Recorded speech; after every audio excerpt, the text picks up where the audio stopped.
desejo que a graça e a paz do nosso Senhor esteja sobre todos nós, amém?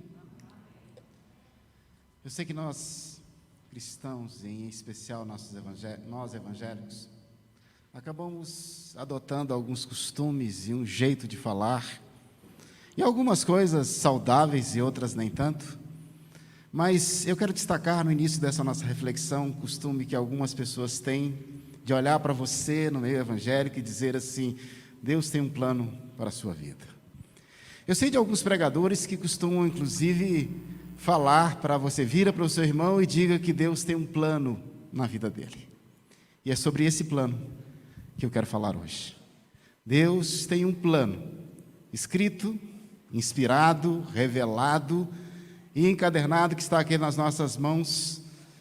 E eu quero olhar para mais um pedacinho dele, porque já tivemos algumas reflexões sobre partes desse plano que foi concebido no coração de Deus antes da fundação do mundo. Cada dia das nossas vidas, escrito e determinado, antes que o mundo fosse mundo e antes que algum de nós pudesse imaginar a existir. Hoje eu quero falar com os irmãos sobre o chamado de um homem chamado Abrão, o semita. Eu estou com a Bíblia aberta no livro de Gênesis, que é o livro dos começos, dos inícios, capítulo 12. Eu vou ler a partir do verso 1 e convido os irmãos a ficarem de pé para lerem comigo. Gênesis capítulo 12, a partir do verso 1. Nós vamos refletir justamente sobre esse chamado para sair, que já foi cantado e que de alguma forma já trouxe a mensagem ao nosso coração.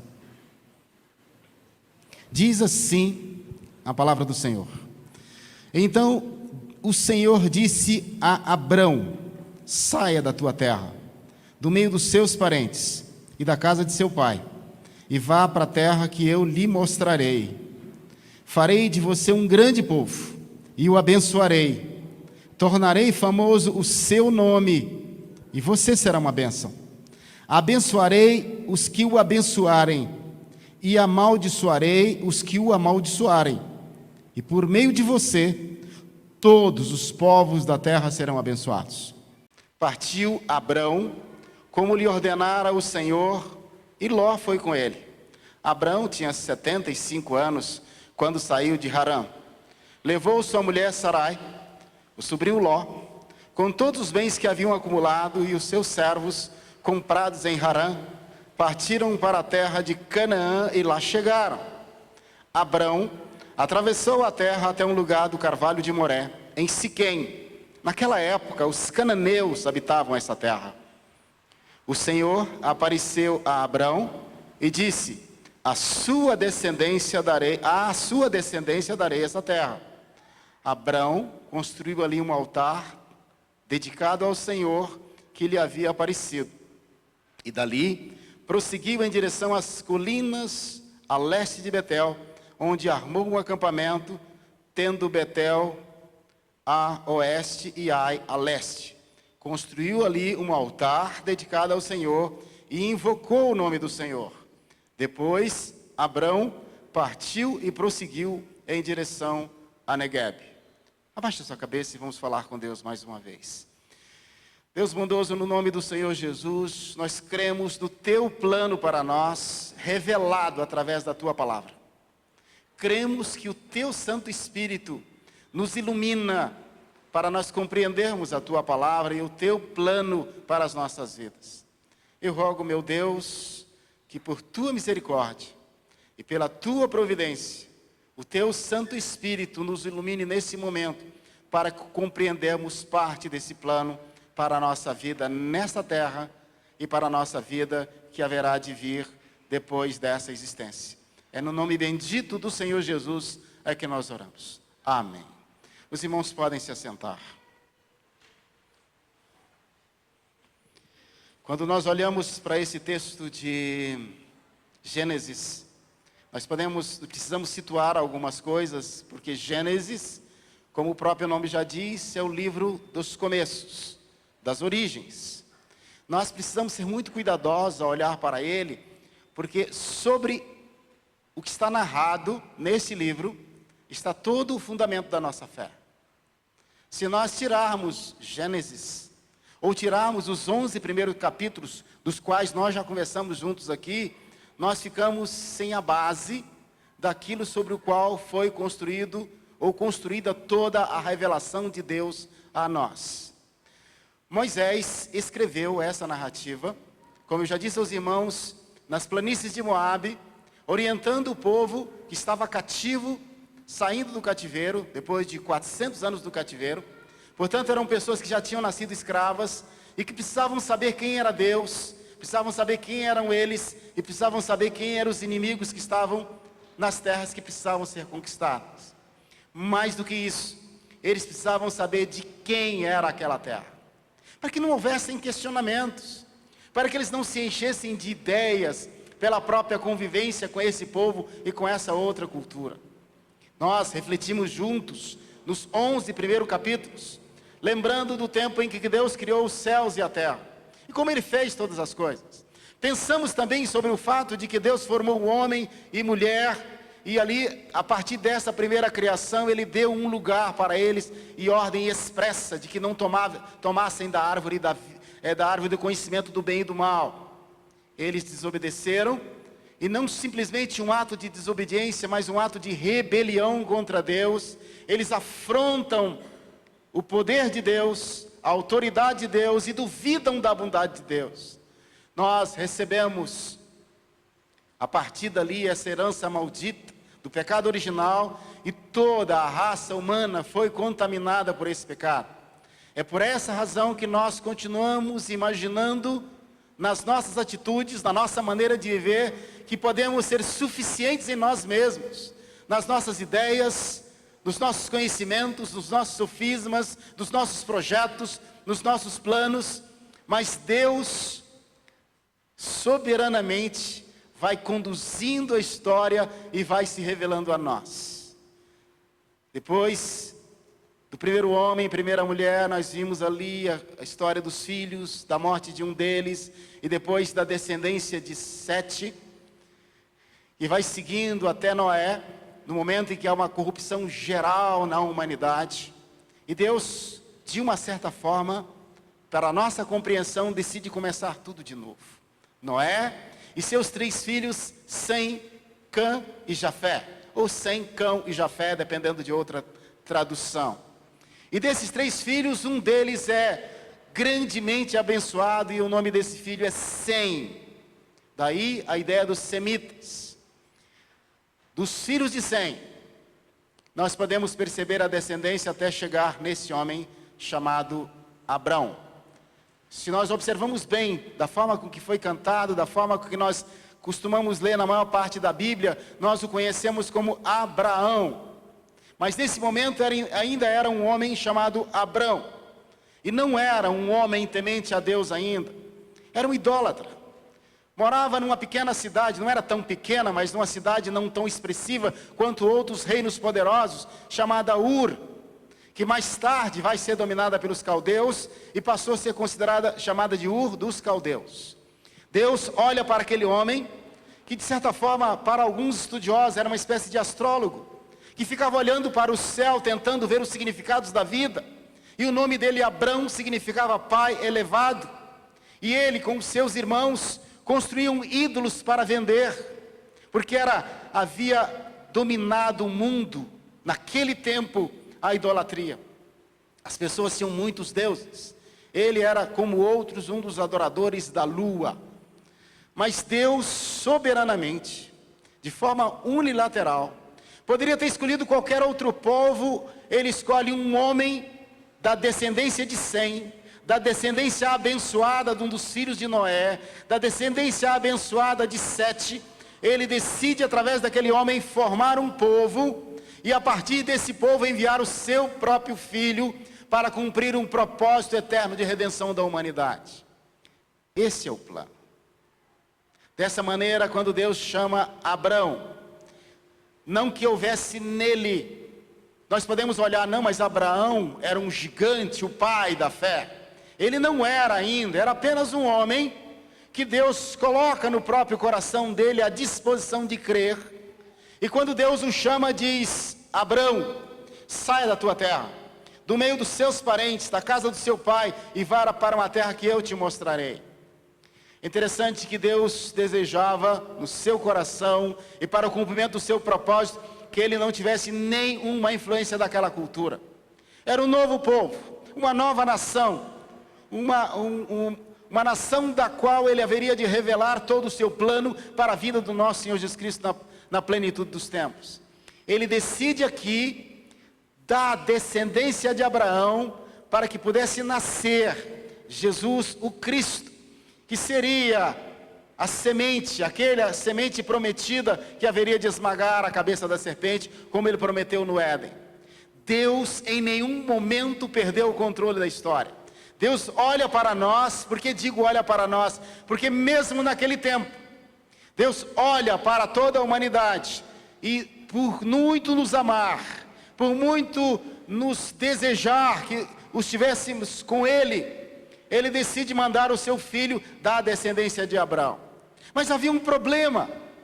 Ele diz para Abraão uma promessa, ele manda sair, e ele diz que haveria de mostrar uma terra. Era um plano que Deus não conta todo.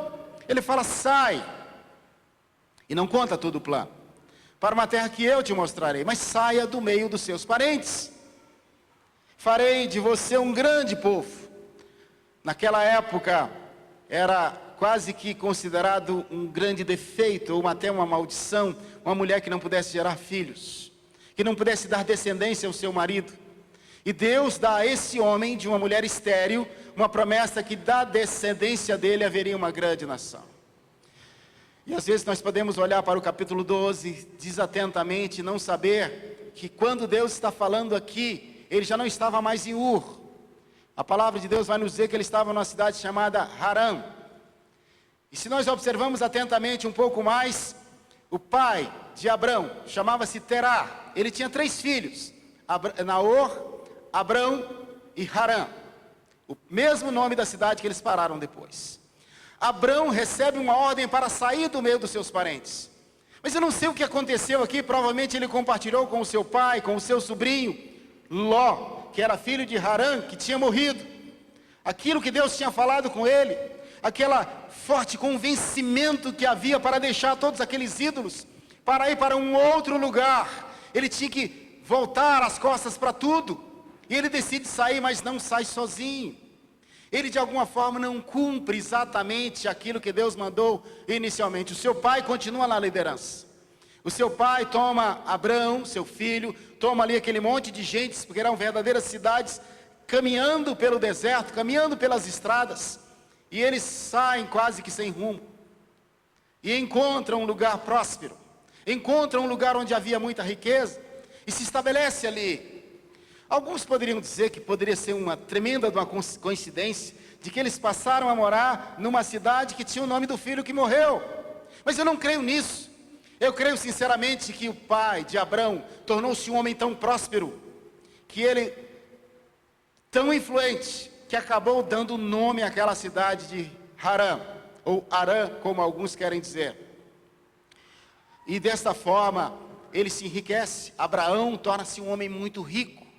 Mas Deus entende nesse momento que já era hora de Abrão seguir um pouco mais o seu caminho. Deus dirigindo a história, independente dos homens, independente da vontade do homem, apesar da fé, da disposição, da vontade de ir e de obedecer a Deus, apesar de ter voltado as costas para todos os lucros dos ídolos, para todas as coisas que ficaram para trás, Deus decide que ele deveria continuar caminhando na direção da terra prometida. Isso é muito antes de quando ouvimos falar da terra prometida lá em Moisés. É Moisés contando essa história. Até que, ainda na cidade de Harã, ou de Harã, o pai de Abraão morre. Ele morre porque Deus decide encerrar aquele ciclo. Ele não podia estar mais na dependência ou na autoridade daquele pai terreno. O próprio nome dele era Pai Elevado, mas ele tinha que olhar para cima e ver um outro pai acima dele, que era pai de todos nós, do qual ele faria parte de uma descendência, e a partir dele seriam abençoadas todas as famílias da terra.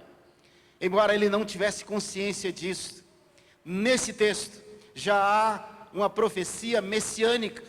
Quando diz que todas as famílias da terra seriam abençoadas, de alguma forma Deus já apontava para o fato de que na plenitude dos tempos, Deus próprio tornaria-se carne e habitaria entre nós. Que sendo Cristo de Deus encarnado, todas as famílias da terra seriam abençoadas. E é justamente na condição desta promessa é que Deus abençoa todas as famílias da terra. Ele diz que abençoarei os que o abençoarem, e amaldiçoarei os que o abençoarem, amaldiçoarei os que o amaldiçoarem. Por meio de você, todos os povos da terra seriam abençoados. Ele passou a ser o portador da promessa. Aquele que carregaria consigo uma promessa que ele não conseguia entender, que ele não conseguia explicar, mas tudo que ele sabia, que o Deus da glória não era como um daqueles outros deuses. O Deus da glória apareceu a ele e diz: saia do meio desse povo. E o mais curioso é que Deus faz uma promessa para ele e diz: olha, Abraão, eu farei de você uma grande nação e engrandecerei o seu nome. Que curioso. Na última vez que estivemos refletindo juntos, nós conversamos sobre a Torre de Babel. Quando os homens tomaram a decisão de elevar um zigurate, ou uma torre, para que pudessem se conectar com Deus, e disseram: engrandeceremos o nosso nome, nós seremos conhecidos. E Deus disse: serão conhecidos coisa nenhuma. Tanto é que a gente quase não ouve falar dos construtores da torre. Poucas vezes ouvimos falar de Nimrod. Agora Deus chama um outro homem, um ilustre desconhecido, e diz: eu o escolhi para ser pai de muitas nações, e eu engrandecerei o seu nome. Como engrandecerei o seu nome? O próprio Deus se permite ser associado a Abrão ou a Abraão, quando diz o Deus de Abraão. Quando lá no Novo Testamento há aquela alusão à própria situação do rico Lázaro, diz no seio de Abraão, como se prefigurasse a própria pessoa de Deus. Deus cumpre o seu propósito, Deus vai traçando o seu plano. E dessa maneira, meus irmãos, quando nós olhamos em Atos no capítulo 7, nós percebemos Estevão falando a respeito desses mesmos fatos. Ele explica que primeiro Abrão, ou Abraão, como ele mesmo cita, foi chamado estando ainda em Ur, vai para Harã, e depois que ele vai seguir o seu caminho como Deus havia determinado. É possível que quando Deus chamou Abrão, estando ainda em Ur, ele compreendeu em parte, saiu juntamente com seu pai, saiu juntamente com o seu sobrinho, com os seus servos, com o seu patrimônio, mas somente depois, em Harã, quando Deus outra vez diz: como eu te falei, esta é a hora de seguir o caminho. Atos capítulo 7 diz assim: então o sumo sacerdote perguntou a Estevão: são verdadeiras essas acusações? A isso ele respondeu: irmãos e pais, ouça-me. O Deus glorioso apareceu a Abraão, nosso pai, estando ele ainda na Mesopotâmia, antes de morar em Harã. E lhe disse: saia da sua terra, do meio dos seus parentes, e vá para a terra que eu lhe mostrarei. Eu convido os irmãos a olharem com mais cautela sobre esses textos, não somente esses, mas outros que vão tratar a respeito dessa história fantástica de Abraão, que passa a ser o pai de muitas nações. Deus, através da história desse homem, ele não só traça aspectos importantes do grande plano dele para todos nós, como ele se revela através da história desse homem. A própria revelação do Cordeiro substituto vai acontecer lá no sacrifício de Isaac, que o Cordeiro substitui o homem. E há muitas outras coisas que Deus vai usar essa história para falar conosco. Uma certa vez, eu pregando sobre a passagem pelo Mar Vermelho, e eu preguei sobre assim, porque Moisés falando com Deus dizia, e Deus fala com Moisés assim: por que clamas a mim? Diga aos filhos de Israel que marchem. Alguém que estava sentado no auditório interpretou como sendo uma situação, uma ordem direta de Deus para aquela pessoa, dizendo: eu devo sair. Eu me assustei quando a pessoa me contou que se mudou do estado, fechou o trabalho aqui e abriu uma empresa num outro lugar. Se nós observamos quase todos os chamados de Deus, eles passaram por um tempo de preparação. Eles passaram por um tempo de compreensão. Mesmo o chamado de Deus a Abraão, muitos de nós não percebem esse lapso de tempo. Deus enriqueceu a Abraão. Deus fortaleceu a fé dele. E Deus não aparecia a Abraão todos os dias. Apareceu num primeiro momento em Ur, depois aparece em Harã, e depois ele vai aparecer outras vezes a Abraão, e se comunica com ele, e mostra a ele o caminho, e ele obedece prontamente. Nós não podemos pegar expressões isoladas. Imagina numa noite como essa, se alguém disser assim, sai da tua terra, da tua parentela, e diz assim, ó, Deus falou comigo, eu tenho que sair, eu vou largar os meus parentes, e vou embora. É bem provável que um ato impensado assim, possa estar muito distante daquilo que Deus quer para você. Quando penso, há um plano de Deus para a sua vida, eu penso acima de todos os planos, de todos os detalhes específicos que nós temos, de decisões de trabalho, de relacionamentos, decisões de estudo. Há um plano eterno de Deus para a salvação da humanidade. Nós jamais podemos perder de vista esse plano eterno de Deus, que começa lá no Éden, quando há uma promessa da semente da mulher, virá aquele que esmagará a cabeça da serpente. E Deus vai conduzindo a história e chega em Abraão. E da descendência de Abraão vem o Cristo de Deus encarnado, que nasce de forma milagrosa, que tem o seu ministério aqui na terra, revelando ainda mais o próprio Deus, porque Ele próprio era Deus. E depois, com sua morte e ressurreição, Ele completa o plano que já foi muito bem mostrado em outras partes da história de Abraão. E nessa noite, meus irmãos, nós vamos participar da mesa do Senhor. Nós vamos participar do memorial, que vai nos lembrar do plano.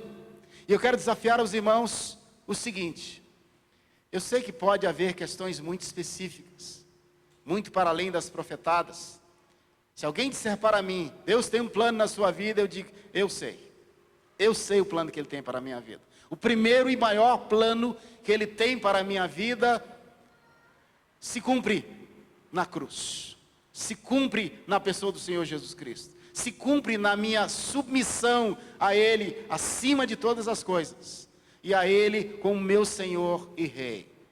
Eu desafio meus irmãos a consultarem a Deus sobre questões específicas, mas desafio acima de tudo, a jamais tirarem os olhos da cruz. Na Torre de Babel, eles construíram zigurates, altares, como se fosse um portal para os deuses.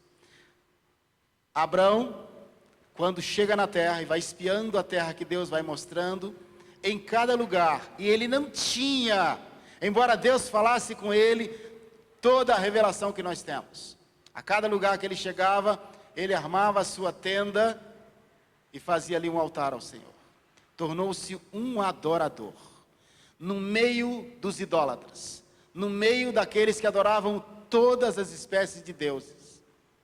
E nós vamos aprender, meus irmãos, que sai Abraão da sua terra, não somente ele, a sua mulher, e uma meia dúzia de gatos pingados. Eram milhares de pessoas. Tanto é quando ele vai resgatar Ló, o seu sobrinho, que estava preso ou dominado por alguns reis da região, ele escolhe daqueles nascidos na sua casa, guerreiros, treinados, preparados, 318 homens.